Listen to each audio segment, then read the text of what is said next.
Friends your most welcome in the Suraj group of education के अंदर आपका मोस्ट वेलकम है। I am Pratipal Yadav the teacher of social science. Your most welcome करता हूँ, आपका हार्दिक अभिनंदन करता हूँ। टुडे मेरी जो क्लास है उसके अंदर आपका योर मोस्ट वेलकम करता हूँ। तो टुडे और जो टॉपिक है वो हमारा टॉपिक है एशियन कॉन्टिनेंट, अर्थात एशिया कॉन्टिनेंट को लेकर हम बात करेंगे। और हमारा जो चैप्टर है major domains of the earth, major domains of the earth अर्थात पृथ्वी के प्रमुख परिमंडल, ये हमारा चैप्टर का नेम है।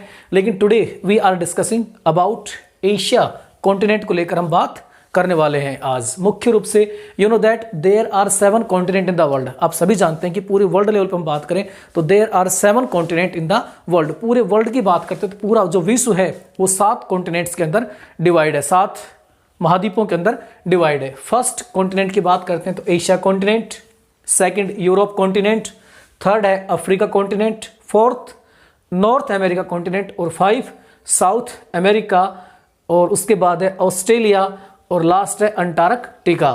तो ये जो कॉन्टिनेंट्स हैं उन सभी कॉन्टिनेंट्स के नाम मैंने आपको यहाँ पर बता दिए कि कौन कौन से 7 कॉन्टिनेंट्स हैं। लेकिन मैंने पहले भी कहा था कि अभी आज हम डिस्कस कर रहे हैं स्पेशल रूप से एशिया कॉन्टिनेंट को लेकर। इस चैप्टर के अंदर हम डिस्कस करेंगे। Today our topic is Asia continent. लेकिन उससे पहले ये जानना जरूरी हो जाता है कि कौन कौन से कॉन्टिनेंट हैं।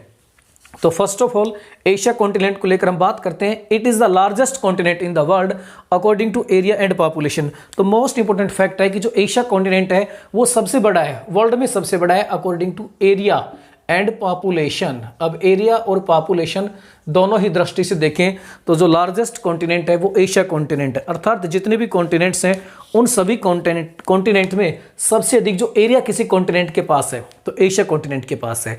अगर पॉपुलेशन की बात करें तो सबसे ज़्यादा पॉपुलेशन भी इसी एशिया कॉन्टिनेंट के अंदर है। तो ये दो फैक्ट हैं कि अकॉर्डिंग टू एरिया, एक तो क्षेत्रफल की दृष्टि से और पॉपुलेशन की दृष्टि से इसी कॉन्टिनेंट के पास है। सेकेंडली है it covers about 1/3 of the total land masses of the अर्थ। यानी कि अगर हम अर्थ को देखते हैं तो ये हमारी सपोज करो अर्थ है, इस अर्थ पर अगर 29% जो लैंड दिखाई गई है उस 29% का 1/3 हिस्सा, यानी टोटल जो लैंड है 29% अगर लैंड है उस 29 लैंड का 1/3 जो हिस्सा है वो सिर्फ और सिर्फ अकेला एशिया कॉन्टिनेंट के पास है। तो आप देख सकते हैं कितनी अधिक भूमि इस कॉन्टिनेंट के पास है।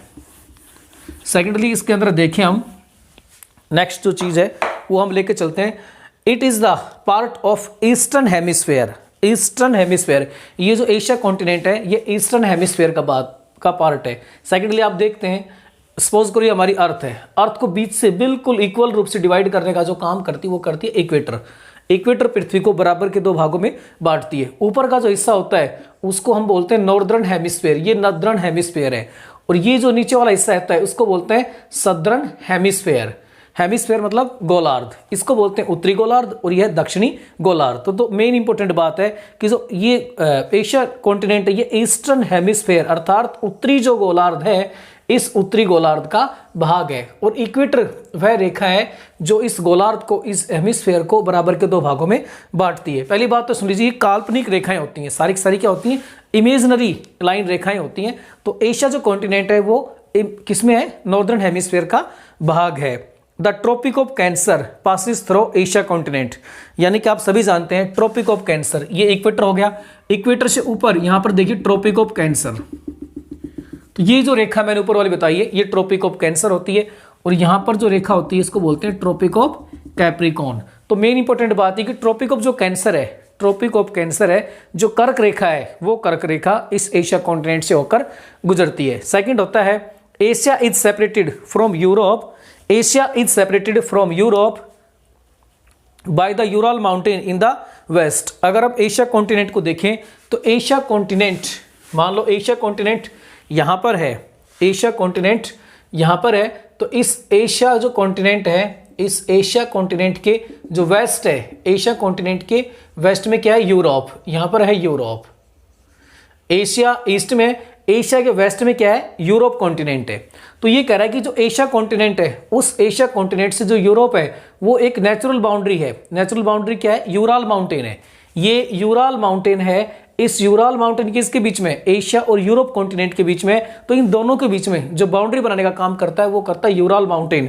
तो यूराल माउंटेन दोनों को एक प्रकार से क्या करता है, सेपरेट करता है। किसको, एशिया कॉन्टिनेंट को एशिया कॉन्टिनेंट को जो है मुख्य रूप से यूरोप कॉन्टिनेंट से अलग करने का काम करता है यूराल माउंटेन, जो दोनों को अलग करता है और ये एक नेचुरल बाउंड्री बनाता है। Landmass, the combined landmass of Europe and Asia is called Eurasia. Europe and Asia, जो यूरोप और एशिया है, जो यूरोप और एशिया है, सपोज यहाँ पर एशिया है और एशिया के साथ यहाँ पर क्या है, यूरोप, तो ये कहा गया यहाँ पर जो यूरोप और एशिया है, यूरोप एशिया का जो कंबाइंड लैंड है, अर्थात यूरोप और एशिया जहाँ पर दोनों की भूमि समान है, दोनों का बराबर बराबर का हिस्सा है, तो उन दोनों के इक्वल पार्ट को, उन दोनों के बराबर के हिस्से को क्या कहा जाता है, यूरेशिया कहा गया है। यूरेशिया मतलब कुछ हिस्सा उसमें यूरोप का है, कुछ हिस्सा उसमें एशिया का है, उन दोनों को बोला जाता है यूरेशिया। तो आई होप आप अच्छी तरह से जो एशिया कॉन्टिनेंट है उस एशिया कॉन्टिनेंट को बहुत अच्छी तरह से समझ होंगे। तो नेक्स्ट वीडियो के अंदर एक नया कॉन्टिनेंट लेकर आपके सामने फिर हाजिर होंगे। आपको ये कॉन्टिनेंट काफ़ी पसंद आया होगा। आई होप फिर मिलते हैं एक नए वीडियो के अंदर।